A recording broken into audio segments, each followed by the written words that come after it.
My name is Iris, and at 34, I learned that my chair came with conditions. At my parents' 35th anniversary party, my dad pointed me toward the garage and said it was just for extended family. He had a smirk on his face when he said it. Every cousin, every uncle, every in-law had a gold seat at the main table, including the one who'd stolen from my grandmother. I was the only one standing in a doorway that smelled like motor oil. But here's what none of them knew. The slim package I was holding under my arm, the one wrapped in silver paper, was worth more than every centerpiece on that table combined. And what I did with it emptied their house in 3 weeks. Welcome back to Hidden Family Revenge, where quiet people finally set the table on their own terms, and the ones who took them for granted learn what that table was worth. If a story like this has ever been yours, you already know the feeling. Drop a comment and be sure to subscribe. I should tell you who I am before I tell you what I did. I'm a CPA forensic accounting, specifically the kind of work where you sit in a windowless conference room with 4 months of bank statements and find the lie on page 9. I built that career from a community college night program, 2 part-time jobs, and a library card I used until the barcode wore off. Nobody handed me anything. Nobody co-signed, nobody called to check if I'd eaten dinner. That part is important because in the foster family, I was never the daughter who needed checking on. I was the one who checked. If a bill was overdue, I caught it. If a holiday needed coordinating, I built the spreadsheet. If Grandma Ruth needed her prescription refilled or her furnace inspected before November, I drove the 40 minutes and handled it. Not because anyone asked. Asking would imply they noticed. I just did it the way I'd always done it, the way I'd been doing it since I was 9.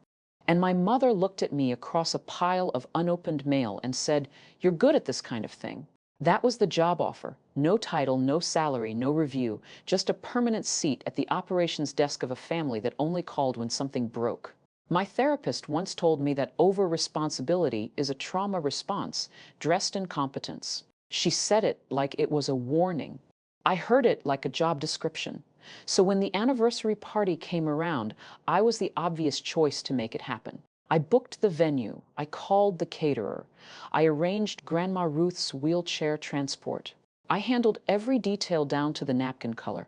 I just didn't know I was also booking my own exile. The party had been my mother's idea. Diane Foster loved milestones the way some people love trophies. Not for what they meant, but for what they proved. 35 years of marriage, 2 kids, a 3-bedroom colonial with a wraparound porch, and a family photo wall that could make a Hallmark producer weep. She wanted the whole neighborhood to see it.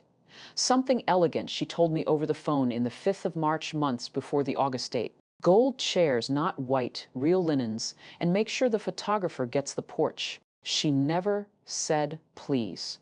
She never said thank you. She said make sure, which in our house meant Iris will handle it. I started a binder, venue quotes, caterer menus, a seating chart I built in Excel with color-coded dietary notes. I spent 1 evenings on it. I also started working on the gift. It was something I'd been thinking about for 2 years. A project that required 3 phone calls to a photo restoration studio in Richmond and a 4th to a framing shop that specialized in archival quality work. My parents had exactly 1 photograph from their wedding day. It was a Polaroid sun-bleached and cracked down the middle, taped to the inside of a kitchen cabinet for as long as I could remember. I had it scanned, restored pixel by pixel, and printed on cotton rag paper in a handmade walnut frame. Beside it, in the slim silver-wrapped folder, I placed something else, a set of documents I'll tell you about later. For now, just know that the gift sitting on my passenger seat as I drove to the venue that Saturday afternoon was the most expensive, most personal, most carefully assembled thing I had ever made for 2 people who had never once asked what I wanted for my birthday. Let me walk you through a Tuesday in the Foster family. 7:14 a.m. I text Brett. That's my younger brother, 31. Golden retriever energy without the loyalty to remind him. It's Aunt Carol's birthday. He doesn't reply, 7:45. I check the Foster Fam group chat to confirm Grandma Ruth's Thursday podiatrist appointment. I'm the admin. I've always been the admin. Nobody voted. Nobody asked. I just started posting the calendar links in 2014 and never stopped.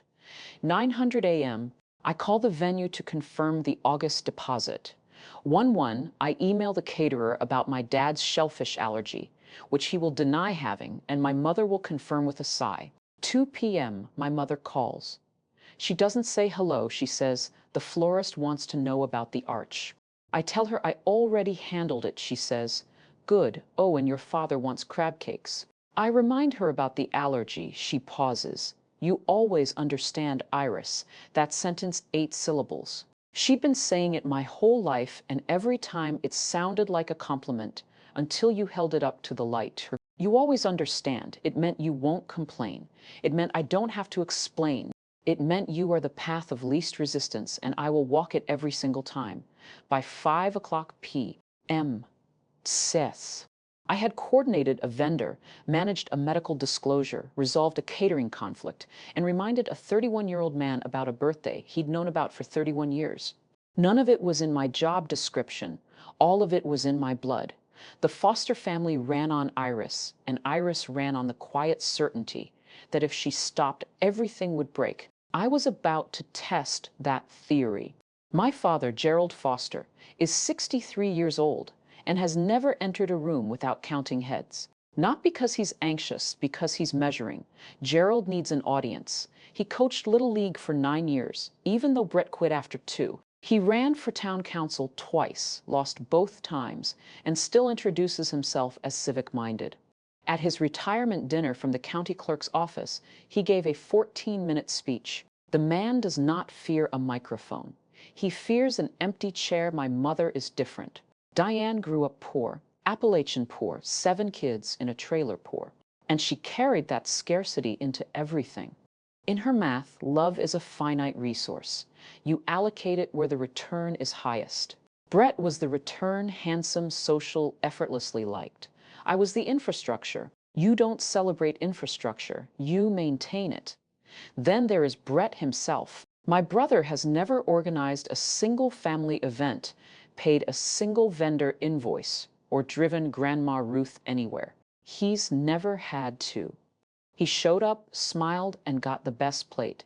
The system worked for him, so he never questioned it. And finally, Cody Marsh, my cousin on my mother's side, 29, unemployed on and off, and the proud owner of a rap sheet that includes pawning Grandma Ruth's garnet earrings while she was in the hospital for a hip replacement. My Aunt Deborah begged Diane to forgive him. Diane did because family is family. Cody sat at Thanksgiving that year, 3 seats from the grandmother he'd robbed, eating her sweet potato casserole and asking for seconds. Nobody blinked. That was the architecture. Gerald needed witnesses. Diane allocated love by ROI. Brett collected dividends and Cody got pardoned. I got the spreadsheet. There is a cabin on Lake Monacan, about 90 minutes west of our house.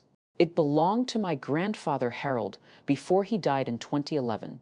Cedar walls, a stone fireplace that pulled slightly to the left, and a dock that creaked in a way that sounded like a song if you were 9 years old and didn't know any better. Every Foster holiday worth remembering happened there. 4th of July, sparklers on the dock. Thanksgiving with the windows steamed from Ruth's cornbread. Christmas morning with the lake frozen gray behind the tree. When Harold died, the cabin passed to Gerald and Ruth jointly, and then mostly to Gerald when Ruth moved into assisted living. Mostly because Gerald forgot to do the one thing Harold told him to pay, the property taxes.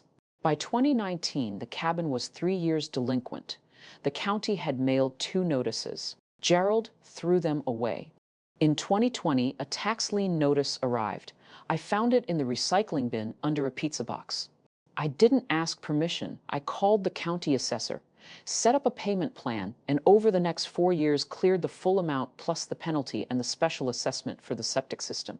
$11,400 total, paid from my own account in quarterly installments. I kept every receipt.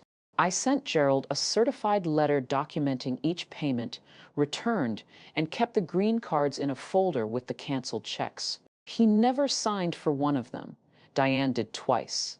Neither of them called. I didn't tell anyone because nobody asked. And in the Foster family, not asking was the same as not caring. The cabin stayed open. The dock kept creaking. Every Christmas, Gerald stood by the fireplace and told the same story about Harold building it with his own hands.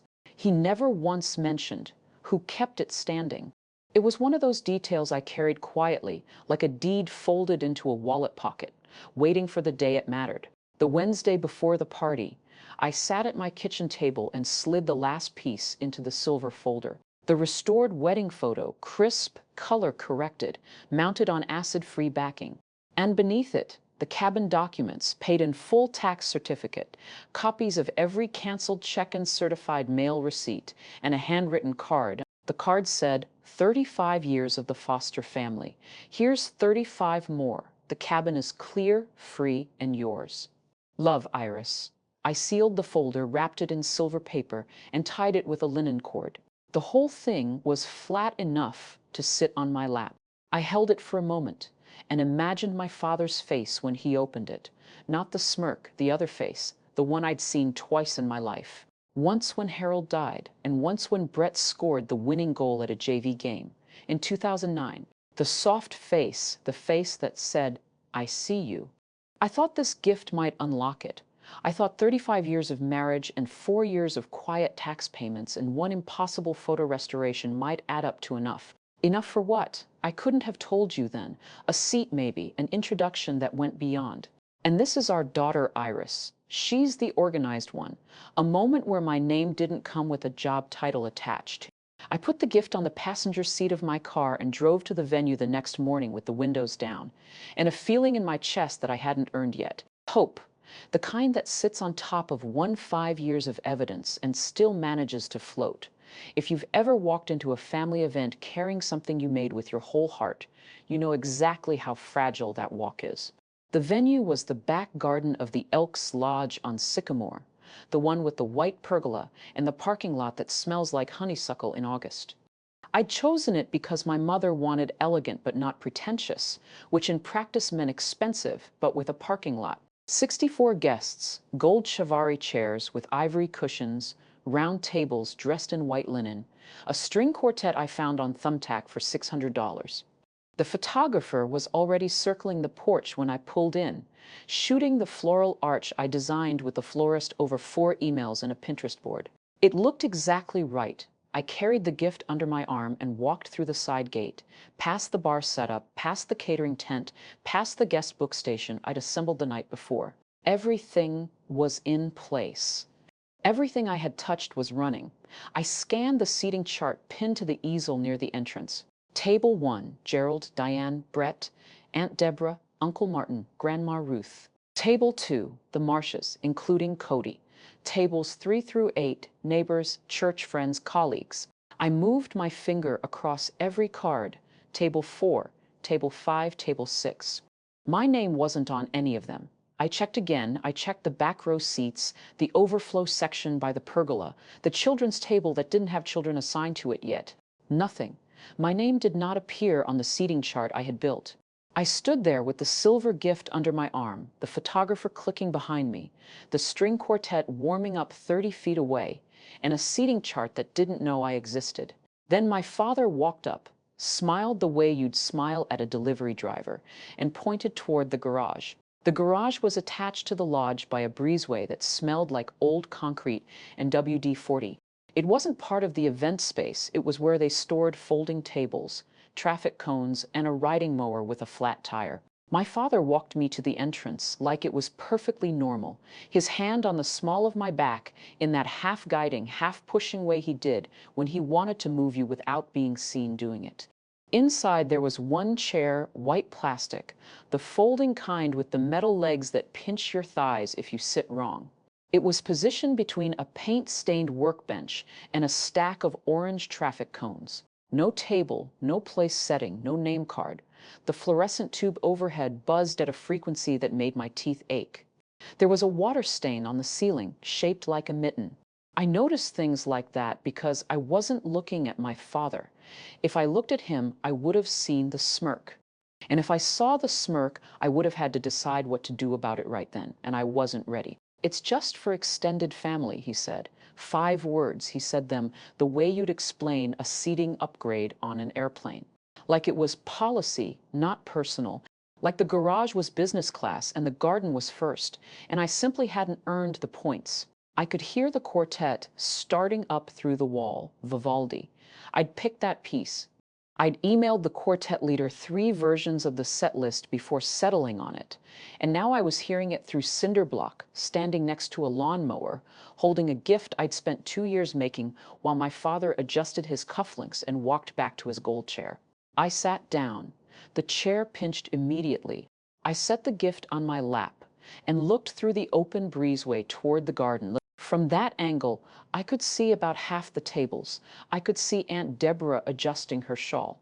I could see Brett arriving late with a bottle of wine he definitely did not pick out himself.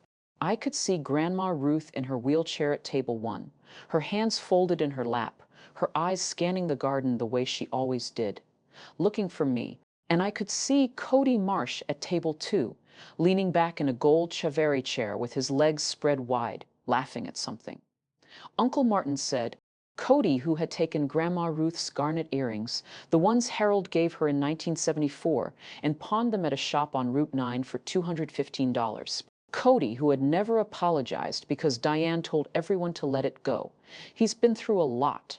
Cody had a gold chair. Cody had a place card. Cody had a champagne flute and a cloth napkin and a view of the floral arch I designed. I had a folding chair next to a can of Rust-Oleum. The quartet played through the wall. Guests clinked glasses. Someone made a toast I couldn't hear. The party I had built from a binder and won late nights and $600 worth of string quartet was happening 30 feet away from me, and I was watching it through a breezeway like a stagehand behind a curtain. I sat there for 1 minutes. I counted. And in those 11 minutes, exactly 0 people came to check on me. Not one. That was the answer to a question I'd been afraid to ask for 5 years. I want to be clear about what happened next, because people always expect the explosion. They expect the thrown plate, the shouted speech, the dramatic exit with mascara running. That's not what happened. What happened was arithmetic. I sat on that plastic chair and did the math. 5 years of vendor calls, prescription refills, holiday coordination, and crisis management. 4 years of quarterly tax payments on a cabin my father claimed as his legacy, $11,400. 2 years of photo restoration, 5 months of party planning, and 1 garage. The numbers didn't add up to anger. They added up to clarity. I wasn't uninvited. I was just never a guest. I had confused being needed with being wanted, and that confusion had cost me a decade and a half of Tuesday afternoons and Sunday mornings. And every holiday I'd ever organized but never enjoyed. The chair pinched my thigh again. I shifted and looked down at the silver gift on my lap. Inside, it was the most thoughtful thing I'd ever created, a restored memory and a secured future wrapped together in linen cord. I had made it for people who put me next to a lawnmower, and the worst part, the part that made my jaw tighten instead of my eyes water, was that they expected me to stay. They expected me to sit here quietly, hear the toast through the wall, and show up afterward to help clear the tables because I always did. Because I always understood. That was when the arithmetic turned into a decision. Not a dramatic one, not the kind you make with your heart racing. The quiet kind, the kind that sounds like a lock turning in a door you didn't know you had the key to. I stood up, the folding chair scraped against the concrete, and the sound echoed off the garage walls like a period at the end of a sentence. I picked up the silver gift, tucked it under my arm, and walked through the breezeway into the garden. I didn't run. I didn't stomp. I walked the way I walk into an audit, steady, measured, with my shoulders level and my eyes forward. The quartet was between pieces. The garden was in that held breath moment where everyone is mid-con conversation and nobody is looking at anything in particular. I crossed the edge of the seating area. My mother noticed first. She always noticed movement, not people. Movement. Gerald looked up from his chair. Brett paused mid-laugh. I walked past table 1, past table 2, where Cody was picking at a crab cake with his fingers, past the guest book I'd assembled, past the floral arch I'd designed, past the bar setup I'd coordinated, and toward the gate. I didn't stop. My mother's chair scraped. I heard her heels on the flagstone behind me. Iris, I kept walking. Iris, wait. Don't do this in front of everyone. I reached the gate, turned around, and looked at her. She was 3 steps behind me, her face arranged in the expression she wore when someone was about to make her look bad at church. Half smile, tight eyes, hands slightly raised like she was calming a horse. "You always understand, Iris," she said, like a password, like the magic word that had always made me sit back down. I held up the silver gift so she could see it clearly. Then I said 2 words: "Extend this." I turned around and walked to my car. She did not follow that night. I sat on my couch with a glass of water and my phone face down on the cushion beside me. I didn't want to look at it. I looked at it anyway. The foster fam group chat had 47 new messages. I scrolled past the surface noise. "Great party and love you guys," and a blurry photo of the cake, and found the thread underneath. It was a subcon conversation from 6 days earlier, buried below the main chat. I'd missed it because my phone filters admin messages to a separate tab, and I hadn't checked. The thread started with my mother. Seating update. "Iris can sit in the side area. She won't mind. She'll probably be running around helping anyway," my father replied. "Put her in the garage. More room for the Hendersons." Brett's response was a laughing emoji and 3 words: "She'll understand, LOL." Cody hadn't said anything. He didn't need to. The thread continued for 9 more messages. Logistics about folding chairs, whether to tell me in advance. "No, she'll make it weird." And a note from Diane that said she's already handling the caterer, so she'll be too busy to notice. 9 messages, 6 days, a coordinated plan to seat me in a garage, discussed openly in a chat I administered.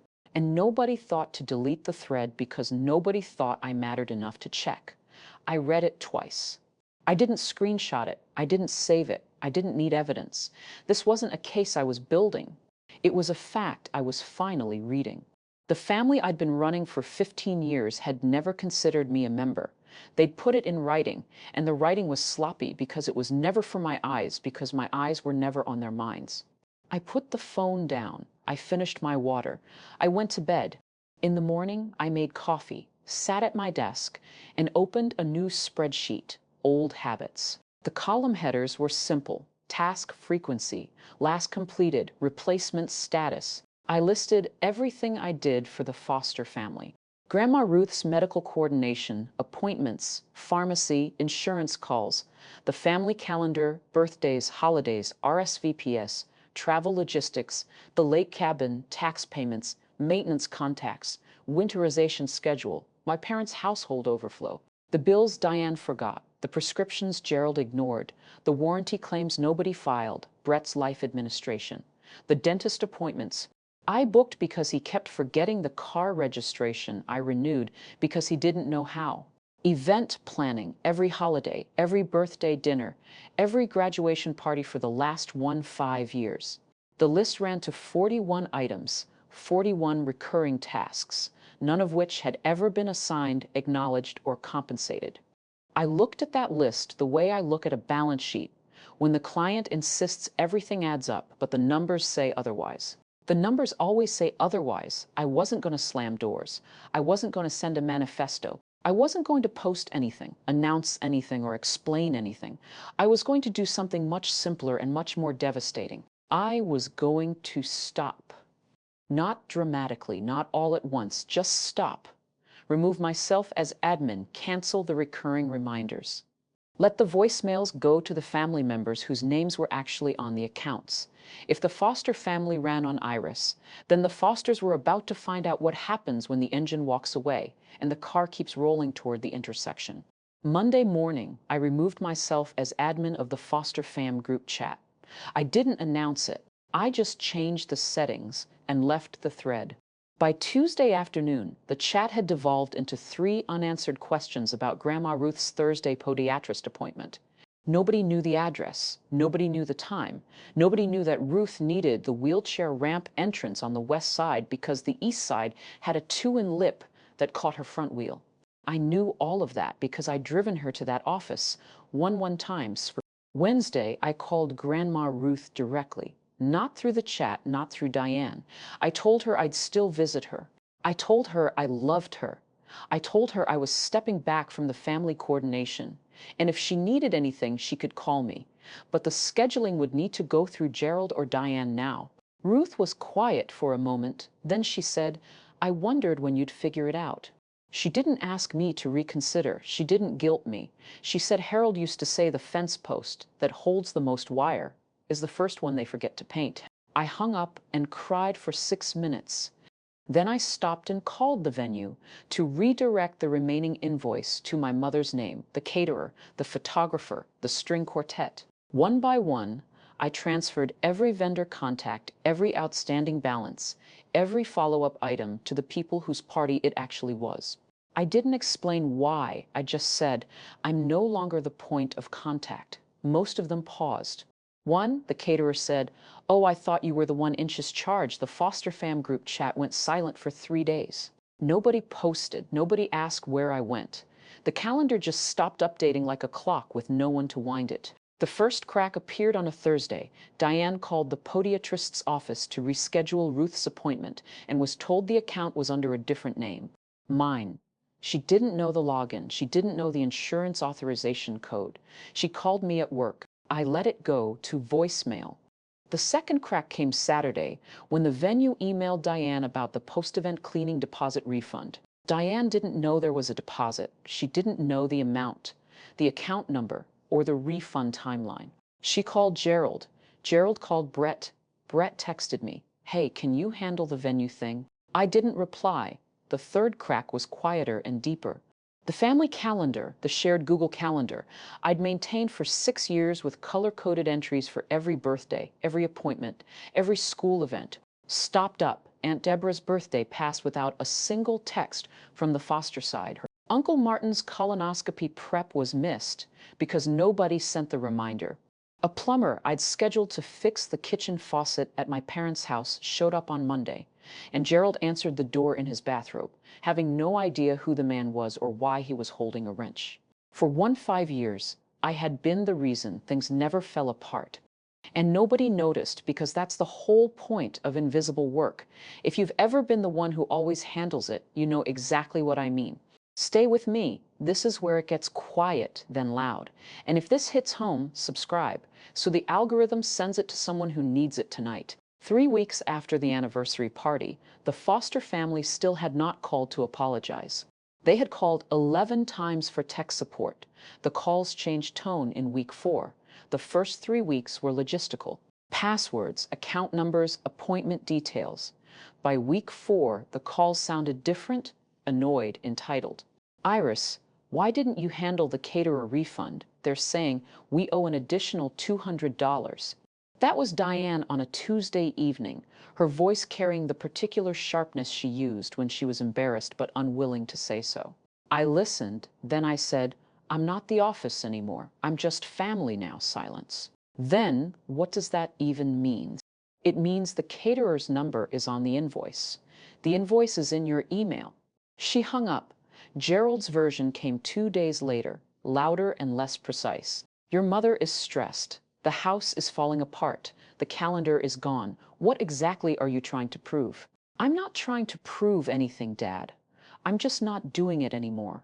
After everything we've done for you," he stopped himself. Not because he realized what he was about to say, but because he couldn't finish the sentence with specifics. What had they done for me? He couldn't list it. He couldn't point to a single investment, a single sacrifice, a single decision made on my behalf because there wasn't one. The sentence just dangled in the air like a wire with no post. Brett didn't call. Brett texted one message. This is kind of dramatic, don't you think? I typed 3 different responses and deleted all of them. Then I put my phone in a drawer and went for a walk around the block. When I got back, I had 6 unread messages in a new group chat Diane had created without me as admin. The thread was titled Family Coordination. It had 0 calendar entries and 1 for complaints. I drove to see Ruth on a Sunday.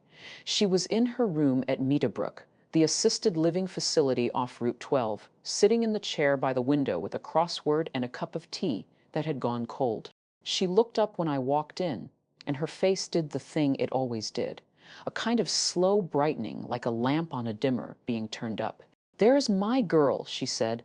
I sat on the edge of her bed and told her everything.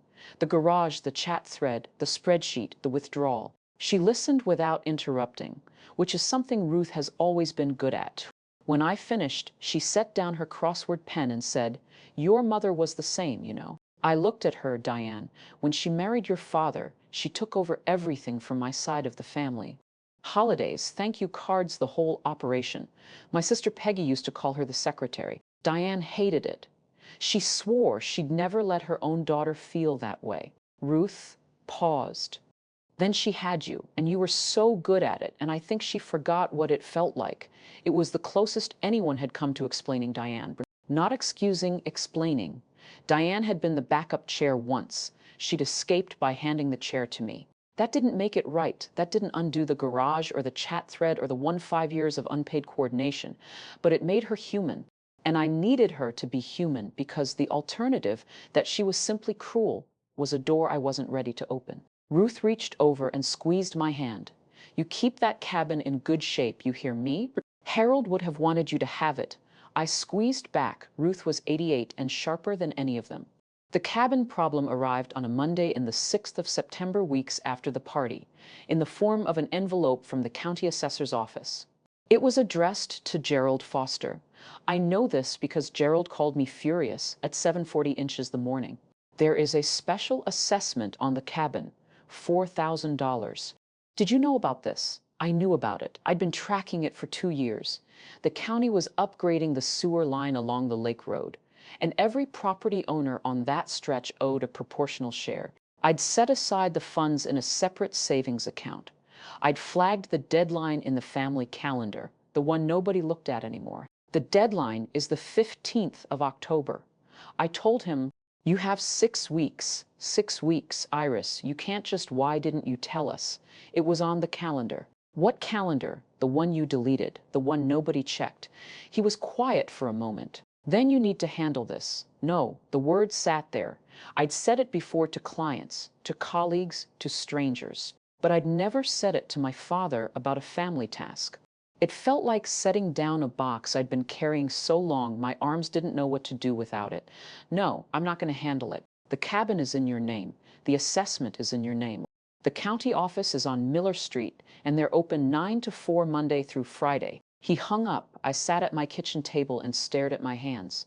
They were shaking, not from fear, from the unfamiliar weight of nothing. I had just sat down the last box, and my arms were finally terrifyingly empty. It started with a conversation at my friend Margot's house.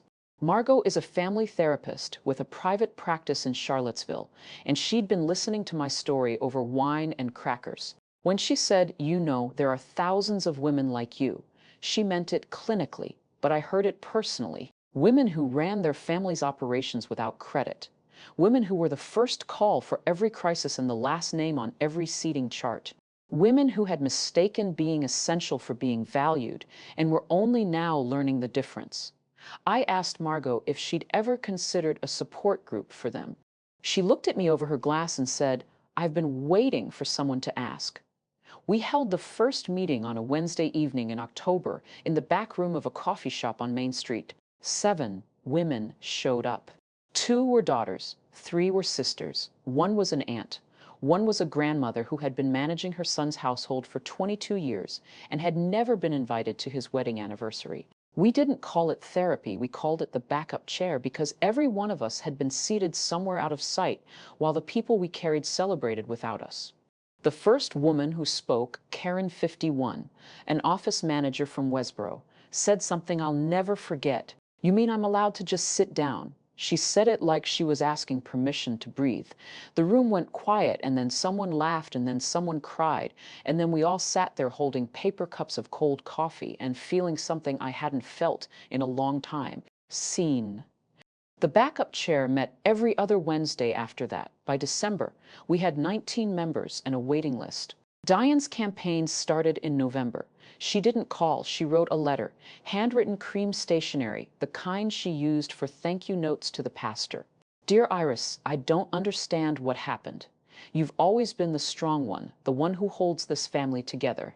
Without you, things are falling apart. Your father won't say it, but he's struggling. Brett can't manage the calendar. Nobody knows how to coordinate Grandma's appointments.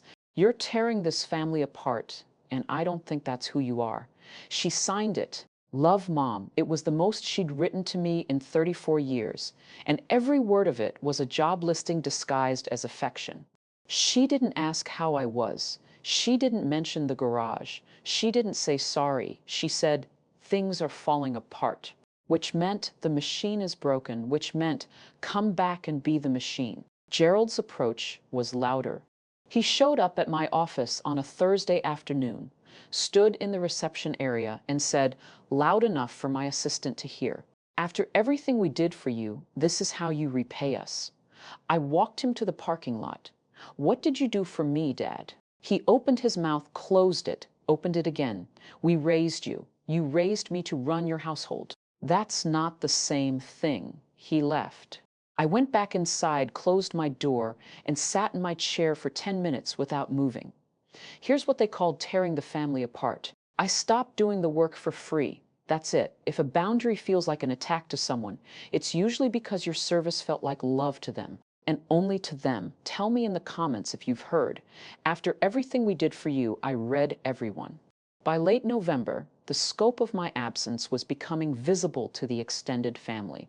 Aunt Deborah mentioned to my mother that nobody had sent the Thanksgiving coordination email. Uncle Martin's wife, Linda, called Diane to ask why Ruth's November appointments hadn't been updated in the shared system. The shared system was gone. Linda didn't know that. Nobody had told her because nobody had figured out how to tell her without admitting that one person had been running it all. Brett tried. I'll give him that. He actually tried to take over the family calendar. He created a Google Calendar, invited everyone, and populated it with 6 entries. Thanksgiving, Christmas, his own birthday, 2 entries labeled TBD, and a recurring weekly reminder that check in with Grandma with no time, no location, and no phone number. It lasted 9 days. On day 10, he double booked Thanksgiving dinner with a gym session and sent a group text that said, "Can someone else do this? I'm drowning." He'd been doing it for 9 days. I'd been doing it for 15 years. Cody, meanwhile, had resurfaced.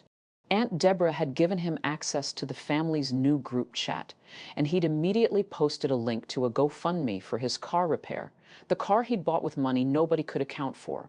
2 people donated. Brett was one of them. The foster family was now a machine running without its engineer. Appointments were missed. Bills went to the wrong address. The Thanksgiving turkey was picked up on the wrong day because nobody confirmed the order. Gerald carved it in silence. Diane smiled through the meal the way she smiled through everything. Like the house was on fire, but the curtains were still hanging straight, and that was the part that mattered. Ruth's 89th birthday was the 14th of December. Diane planned it, which meant Diane called the same restaurant Ruth had been going to for 30 years and booked a table for 12. She didn't check Ruth's dietary restrictions. She didn't coordinate transportation. She didn't call the grandchildren. She just made a reservation and posted the date in the new group chat. I found out because Ruth told me, "Your mother says there is a dinner." She didn't ask what I wanted. Ruth wanted the lake cabin. She wanted cornbread and the stone fireplace and the sound of the dock. She didn't want a restaurant, but the cabin was locked in a different kind of limbo now. Gerald hadn't paid the special assessment. The 15th of October deadline had passed. A second notice had arrived. The county had applied a 12% penalty. Gerald had ignored it the way he ignored everything that required effort without an audience. Diane called me 3 days before the birthday dinner. "Your grandmother wants you there. Will you come?" I said yes. Not for Diane, not for Gerald. For Ruth, who had never put me in a garage, who had never called me the organized one, who had never expected me to understand without being understood first. I agreed to sit at that table one more time. But I wasn't walking in empty-handed, and I wasn't walking in unaware. I spent the next 2 days preparing. Not a gift this time. A plain manila folder with tax records, vendor invoices, and a printed timeline of every coordinated task I'd completed for the foster family from January 2009 to August of this year. 41 items, 15 years, 0 acknowledgments. If they wanted a family meeting, they were going to get one.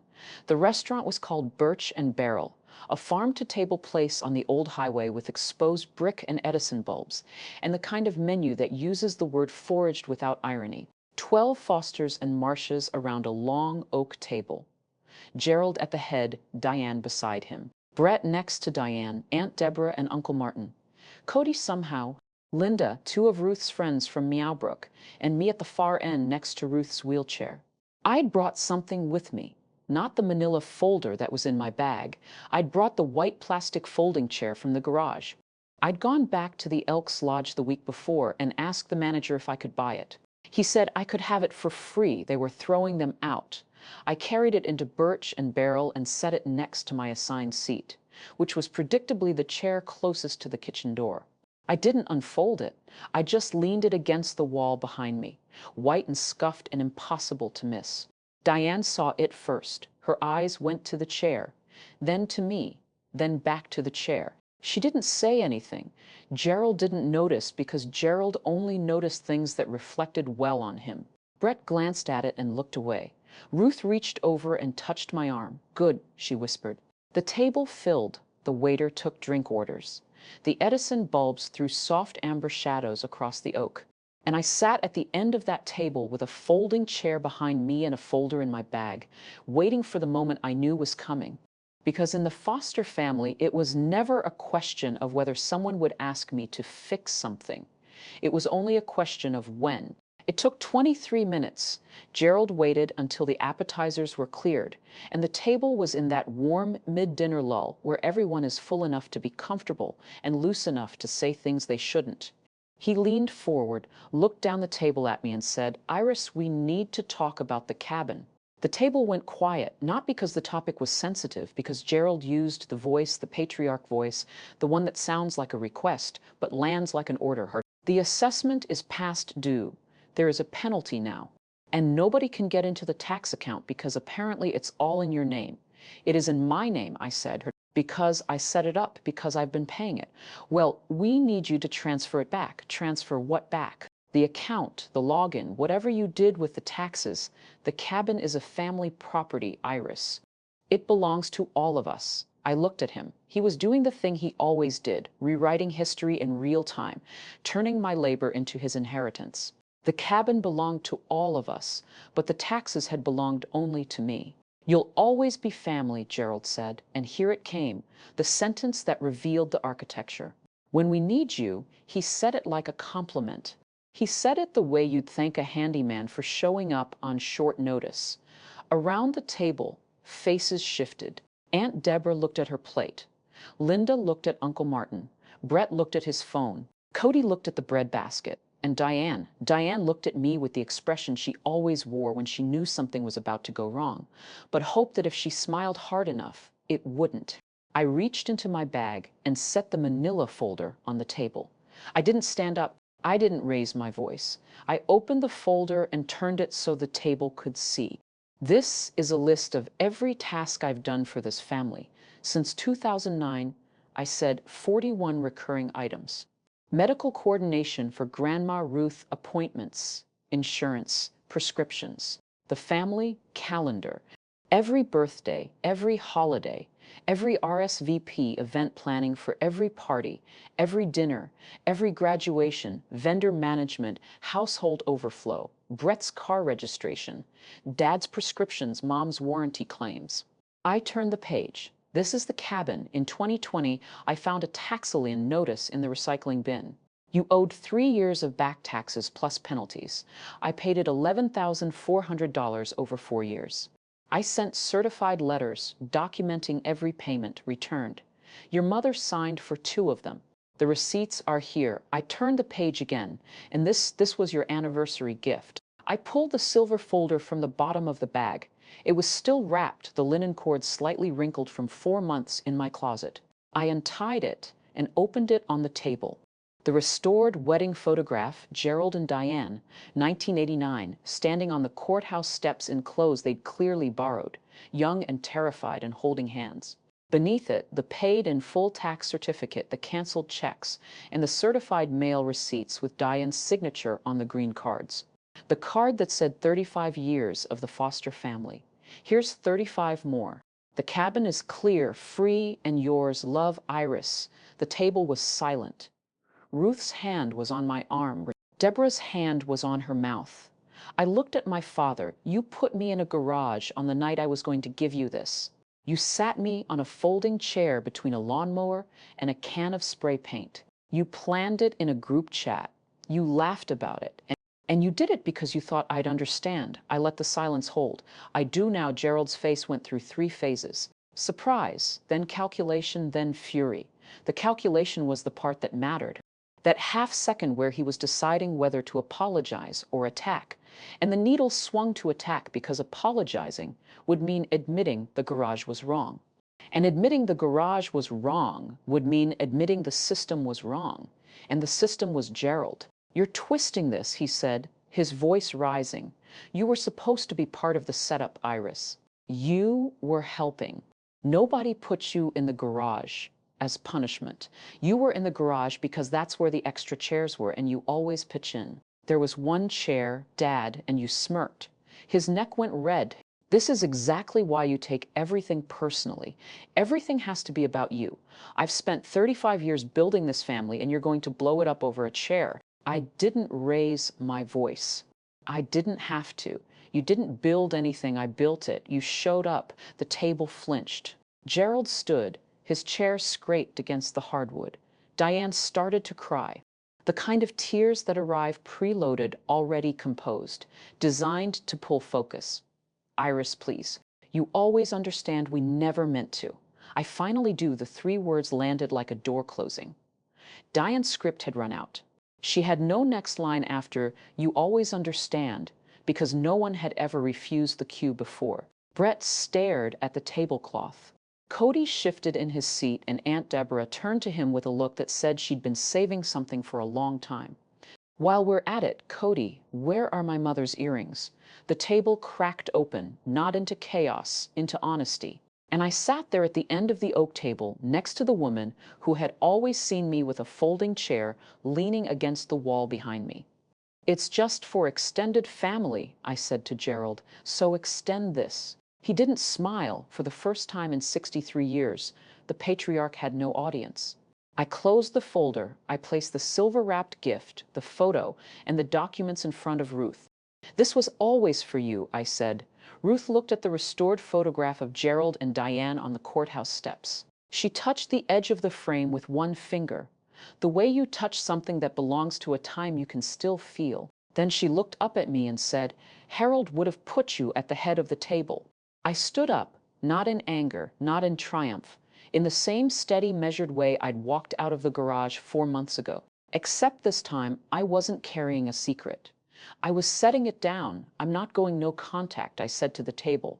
I'm not disappearing. I'm just going home to my own table. I looked at my mother. If you want a relationship with me, it starts with my name on a real chair. Not a job title, not a to-do list. My name Diane didn't answer. Gerald didn't answer. Brett looked like he wanted to say something but couldn't find the language. Ruth wheeled her chair back from the table, and I pushed her toward the door. Nobody stopped us. The night air was cold and sharp. The parking lot smelled like pine mulch and exhaust.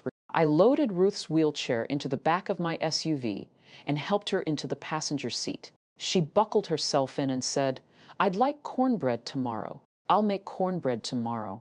We drove home through the dark with the heater on and the radio off. Ruth hummed something I didn't recognize. An old song, maybe Harold's. The folding chair was still leaning against the wall inside Birch and Barrel. I didn't need it anymore. I had my own chair now. The fallout was measurable. Within 2 weeks, Diane hired a part-time home care coordinator for Ruth, a service that cost $1,400 a month. The caterer from the anniversary party sent a collections notice for the cleaning deposit that nobody had processed. Brett's car registration lapsed and he got pulled over on Route 7 with an expired tag. The cabin's special assessment, now at $4,480 with the penalty, sat unpaid on Gerald's kitchen counter next to a stack of unopened mail. He paid it in January after a second threatening letter from the county. Cody's GoFundMe raised $300. Aunt Deborah blocked him on the new group chat after the earring question led to a text exchange that included the phrase, they were just sitting in a drawer. The foster family was learning for the first time what it costs to run a household when the person who ran it stops volunteering. It cost money, it cost time, it cost the easy, unexamined comfort of never having to think about who filled the gaps. Most of all, it cost them the story they'd been telling themselves, that things just worked, that the machine was self-sustaining. The machine had a name. The name was Iris. By February, the backup chair had 26 members. We'd outgrown the coffee shop and moved to the community room at the Unitarian Church on Cedar Avenue. Karen, the office manager from W.S. Borough, brought homemade banana bread to every meeting and called it the only bread I bake for people who actually notice. Margot facilitated. I listened mostly. I was learning how to sit in a room without running it. My practice grew. I took on 3 new forensic accounting clients. I repainted my kitchen. I went on a date with a man named Owen who did not ask me to organize anything, not even dinner. He picked the restaurant, made the reservation, and pulled out my chair. I almost cried. Ruth came to my apartment for Sunday dinners. I made cornbread every time. She sat at my table, the real one, the oak one I bought at an estate sale in Stunton, and told me stories about Harold and the lake and the sound the dock made in June. I sat at the head of that table. Nobody assigned me there. I just pulled up a chair. On a Sunday in March, Ruth and I sat at my kitchen table after dinner. The restored wedding photo, the one from the silver gift, was hanging on my hallway wall. Ruth had insisted, "Your parents can have it when they earn it," she'd said with the quiet authority of a woman who had outlived almost everyone who had ever underestimated her. The frame caught the afternoon light. Gerald and Diane, 1989 courthouse steps, borrowed clothes, holding hands. 2 people who had once been young enough to be terrified and brave at the same time. I looked at it every morning on my way to the door. Not with anger, not with longing, with the steady recognition that love without respect is just labor. And I was done working for free. A chair you have to earn every single day was never really yours. The people who love you don't put conditions on your seat. They pull it out before you arrive. And the day you stop paying rent on a place at someone else's table is the day you find out where you actually belong. I found my place. It wasn't in a garage. It was at a table I built myself, surrounded by people who never once asked me to understand. That's my story. 5 years of invisible work, 1 folding chair, and a gift they never got to open. If you've ever been the family's backup chair, the one who holds everything together and gets seated last, take this as your sign. You're allowed to sit down. Share this with someone who needs to hear it today.